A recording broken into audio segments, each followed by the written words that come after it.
By the mid-1970s, Juventus had established themselves as a powerhouse in Italian football. And over a 10-year period under Giovanni Trapattoni, this was a status emphatically reinforced. It was a decade that brought 2 Italian Cups and 6 league titles, and saw some undeniably great players deliver every European trophy.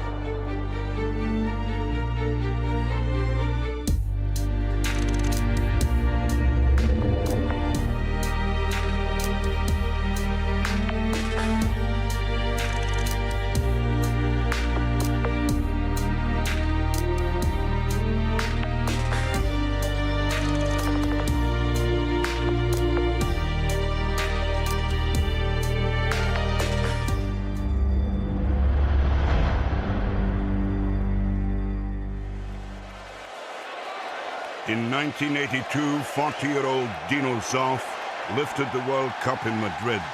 Italy had won football's biggest prize for the 3rd time.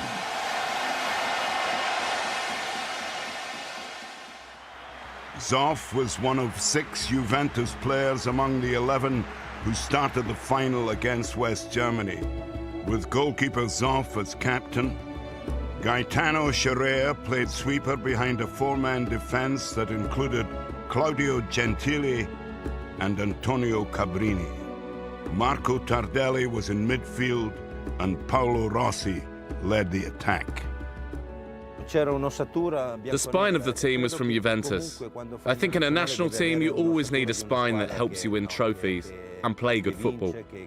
And our manager to win over favourites Brazil helped him finish as the tournament's leading scorer with 6 goals. And it's hard to forget Marco Tardelli's celebration after scoring against West Germany in the final. Of course, it made us proud and extremely satisfied. We contributed massively to the national team, and it allowed us to say, look, with our players, we've won the World Cup. That was immensely satisfying for the Juventus colours. Based in northern Italy in the city of Turin, the Juventus club has been controlled since 1923 by the Agnelli family, main shareholders of the car manufacturers Fiat. Gianni Agnelli, grandson of Fiat founder Giovanni Agnelli, shaped the modern Juventus as an owner with a fan's enthusiasm. The most important person at Juventus was Agnelli. He was the owner, and he was the one who put his stamp on the team in terms of behavior, in terms of class, everything really. In 1971, Agnelli appointed Giampiero Boniperti as club president. It was a shrewd move. Boniperti was revered as a player, having scored 178 goals in more than 400 appearances for Juventus, and his drive and vision would go on to transform the club. He was a president who wanted to win at all costs, and he passed that on to the team and the manager. We had a winning team at Juventus. That came right from the top with the Agnelli family. As a result, everyone at the club had to have that mentality. If you didn't adopt that mentality after a year or two, then you were on your way. Boniperti was someone who played football. He was a great player, and he was aware of the problems that arise in the game and with individual players. In Italy, he was virtually the most important man involved in the game. But still, Juventus hadn't been capable of winning a trophy when they were playing abroad. Juventus reached the European Cup final for the first time in 1973, but they failed to prevent Dutch giants Ajax from winning the trophy for the 3rd year in a row. We were unlucky because we had to face the mighty Ajax, and we lost in the final. Then afterwards, we had 3 or 4 years during which we failed to reach a final, of any sort. Then Trapattoni arrived. When I arrived in Turin, I had a very strong squad of players. Bettiger, Zoff, Causio, Gentile, world-class players. And I realized when I explained to them my ideas about how I wanted them to play, they understood and they immediately placed their faith in me. He brought with him a lot of youthful enthusiasm. He was very young. It was his first big job. The Juventus institution with Boniperti was very important. And he certainly knew how to manage all of his players. I think he was a coach who changed things, implementing the transition from the football of the previous years to the modern approach of total football, introduced by Ajax and Holland, where the defenders join the attack. Trapattoni's impact was immediate. In 1977, Juve advanced to the UEFA Cup final, where they met Spain's Athletic Bilbao. The club, the fans, and the players all wanted to win something in Europe. I remember there was a lot of pressure because of that. Juventus won the first leg, 1-0 at home.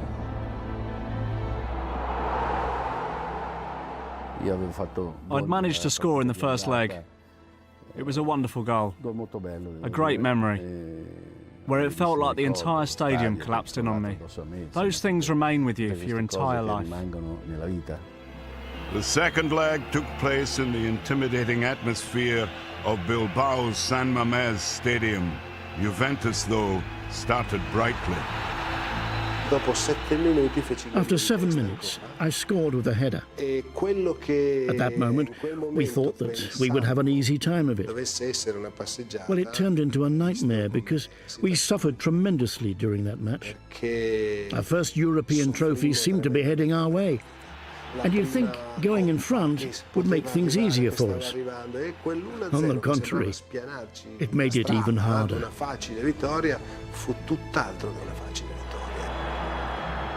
The Spaniards rallied and equalized just 4 minutes later, and with only 12 minutes remaining, Bilbao took the lead. Still, Juventus retained their advantage thanks to that crucial away goal from Bettiger. We were 2-1 down. I remember during the last 10 minutes, more than actually playing, we were asking the referee, surely the game is over. We suffered. We struggled against our opponents and the atmosphere. But Juventus held out. In spite of everything, we brought home the club's first European trophy. 4 days later, Juventus became champions of Italy once again. After retaining their league title in 1978, they supplied 9 players to the Italian national squad for that summer's World Cup in Argentina. The Azzurri went on to finish 4th.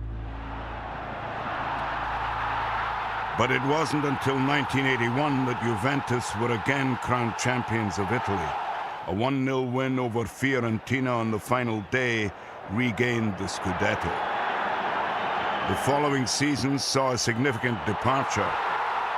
Irishman Liam Brady, a firm favourite in Turin, moved to Sampdoria, but not before he had signed off with a dramatic flourish. On the final day of the season in 1982, Brady scored the penalty against Catanzaro, which saw Juventus retain the title once more. Liam Brady took the responsibility of taking a penalty, knowing that the next season he wouldn't be at the club, and he showed great strength of character in doing so. I think we only realised how good he was when he left, because he certainly was a world-class player.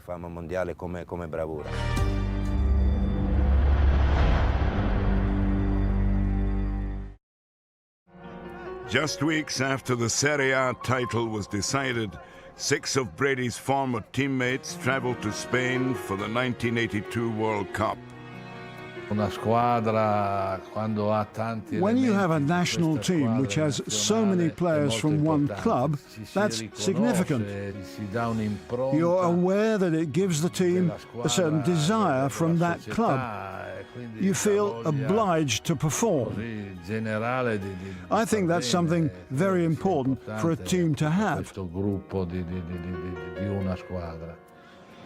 Initially, Italy struggled in Spain, but as the tournament progressed, confidence grew. They went all the way to the final.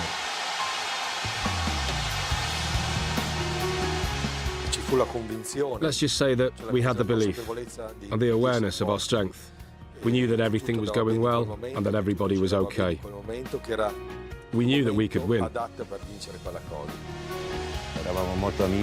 We were all very close friends. We helped one another, especially during the tough times in the first round. And this is what led us to then go on and win that World Cup. Italy became world champions for the first time since 1938. Dino Zoff, as captain, lifted the famous trophy after they defeated West Germany 3-1 in the final. The country was indebted to Juventus. The fact that Juventus provided so many players for the national side, 6 players, and at the previous World Cup in Argentina there were even more, that makes you proud, of course.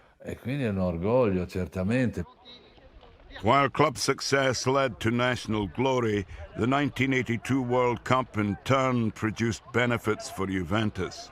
Trapattoni signed 2 players who, in Spain, had been outstanding for their countries. Midfielder Michel Platini had captained an impressive French side at the tournament, and forward Zbigniew Boniek had scored a hat-trick for Poland against Belgium. This was a time in Italy when you could only have 3 foreign players per team. We had to make some sacrifices, Liam Brady for example, if we wanted to bring in Boniek. Poland and France finished 3rd and 4th at the World Cup, and they were the 2 key players for their countries. Platini and Boniek were known all around the world. Platini had Italian origins, and so he had a similar background to us. They were 2 very important reinforcements for the side. We were all very sad to see Brady go, as he was a great guy. He is a great guy. But you can't moan when Platini is the replacement. He was a great player, as well as being very intelligent. Juventus had all those Italian World Cup winners. And in addition, Boniek and Platini. That was one of the best Juventus teams ever assembled in the club's history. Platini had a few problems adapting to the squad initially, but in time, he was fantastic. The arrival of Boniek and Platini made Trapattoni's starting 11 one of the most formidable ever seen at club level. This has always been the Italian approach to football. Sort the defence out first, then build from midfield through to the strikers. That back 4 played together for years, and we enjoyed a lot of success. A house is always built on good foundations, and the defence is very important. Marco Tardelli shone in midfield. Tardelli was an attacking player, and so were Boniek and Platini. Platini would score around 15 to 20 goals by the end of each season, so we were very attack-minded. I was the holding player, who gave the team balance and stopped us getting caught on the counter-attack. After Italy had won the World Cup, Juventus had an amazing squad, including Boniek and Platini. It's not like we felt we were the best in the world, but we knew we were good. We didn't think we were big shots or anything like that.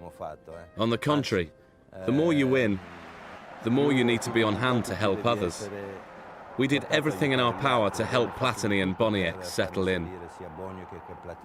Of course, looking around the dressing room, we felt very strong. And that season, we showed we were exactly that by doing well in the European Cup. That season, Juve knocked out holders Aston Villa on the way to the European Cup final. The Bianconeri were firm favourites for the game in Athens, but the manager wasn't so sure. I'd watched Hamburg 3 times. I knew that even though we'd won 7 and drawn 1 en route to the final, I just felt that the type of game they played could easily cause us problems. That month before the final, we played so many friendlies and had so many training sessions. We just didn't go into the match with the right mentality to play it. In our minds, we sort of thought that we'd won it already. It wasn't a case of us underestimating our opponents, because we played well. The ball just wouldn't go in. There was a host of factors which conspired against us, and that's how it turned out. Magat's goal was incredible. It proved to be the winner, and a sad way for 2 Juventus legends to bow out. It was a massive disappointment. I would have preferred my career to have ended on a different note. If there's something that I reflect on in my own career, it's the fact that I would like to play that match again, because it was also the last time that I played for Juventus. The following season, we were without 2 great players in Zoff and Bettega, 2 of our main players, not just for Juventus, but for Italian football, and that was hard to digest. Without them, though, just under a month later, Juventus did win a trophy. The only trophy that we won was the Italian Cup against Verona, and that was very tough. Since we lost 2-0 at Verona, and we won 3-0 at home. So that was a big consolation. But to win it like we did, in the last minute of extra time, was great for the fans, the club, and for us. It was an achievement that earned a place in the following season's European Cup Winners' Cup. And after defeating Paris Saint-Germain, they met Manchester United in the semi-final. It was very important for the club, but also for the players. Juventus always enter competitions to win them. The first leg ended 1-1.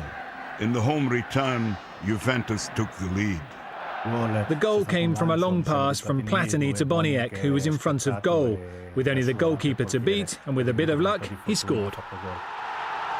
But the visitors equalized with 20 minutes remaining. Extra time approached.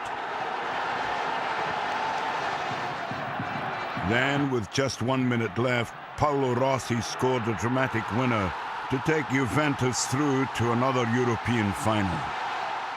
We won a match that had been evenly balanced, but we deserved the victory because we had played some fantastic football. For the final in Basel, Switzerland, Juventus fans crossed the border in droves to see their heroes face Porto of Portugal. We played well, and we took the lead with a great goal from Vignola. We knew that Porto were a great team, with quality players, and that their main strength was keeping the ball. Although Porto equalized, Juventus were determined not to suffer European heartache again. Boniek scored what turned out to be the winner. Winning a European trophy is definitely different from winning your domestic title. You come up against the very best in Europe. Your hard work is rewarded, and so winning the Cup Winners' Cup was a great triumph.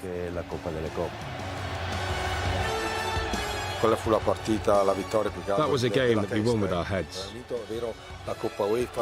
We'd won the UEFA Cup in 1977, and this was our second chance to win something big, because the Cup Winners' Cup was considered a great tournament. That season brought cause for a double celebration. Juventus also regained the Serie A crown they had lost to Roma in 1983. The trophy cabinet was bulging. The European Super Cup was won for the first time, as European champions Liverpool were beaten 2-0. We played really well, and Boniek was the star of the show and pretty much won the game on his own. Under Trapattoni, Juventus were now missing just one European trophy, the European Cup. In 1984, Michel Platini had captained France to their first European Championship title. At the height of his powers, Platini was heading for a hat-trick of European Footballer of the Year awards. And he proved instrumental in Juve's semi-final victory over French champions Bordeaux, setting up 2 goals and scoring the other. Michel Platini was such a complete player because he was able to do everything. He got us organised, and he was a midfielder who scored so many goals. In the final against holders Liverpool, Platini's penalty sealed victory and the first European Cup for Juventus. When Platini scored the penalty, we celebrated as we normally would. We didn't know what had happened, and we just celebrated as usual, because we were closer to winning the trophy. What had happened was a tragedy on a huge scale. An hour before kick-off at the Heysel Stadium in the Belgian capital, Brussels, crowd trouble had broken out on the terraces between fans of the 2 teams, leading to the collapse of a wall. 39 people died.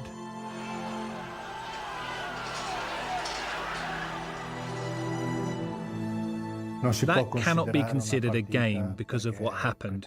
There is no sense in winning a trophy when so many people have died.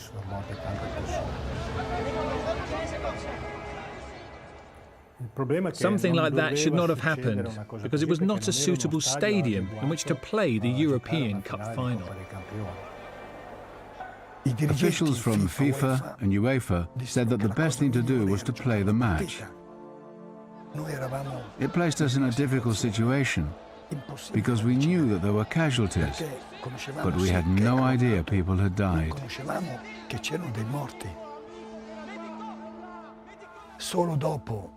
We realized exactly what had happened only after we had won the match. This is an unfortunate event that will always be a stain on the history of Juventus Football Club. Despite the tragedy, Juventus were officially champions of Europe and so traveled to Japan for the Intercontinental Cup against Argentinos Juniors, the South American champions. The teams shared 4 goals in 90 minutes. When extra time proved goalless, penalties ensued. With Juventus leading 3-2, Platini took their 5th penalty. Juventus were club champions of the world. The greatest trophy we won was the Intercontinental Cup. To become world champion at club level has to be the highest recognition for a player. That triumph gave Juventus every possible major honour between 1977 and 1985, including all 3 main European trophies and 5 Serie A titles during a period when Serie A was considered the strongest league in the world. And key to this success, indisputably, was Giovanni Trapattoni, a manager who moulded world-class individuals into a world-class team. When he came in, it was like a breath of fresh air. He provided youthful enthusiasm and a new way of playing. Trapattoni developed a style of play that delivered success both domestically and internationally. We didn't think we were unbeatable. When you think you're invincible, that's when you end up losing. But there's no doubt we did feel like a very good team. He combined prime homegrown talent with inspired foreign signings and devised a winning formula. If you have excellent players like Platini and Boniek, entertainment is guaranteed. Underpinning all the conquests at home and abroad was a steely determination to be the best. At Juventus, finishing second is like coming last. At Juventus, you have to win. It was the Bianconeri mentality, the Juventus mentality. Wear this shirt and win.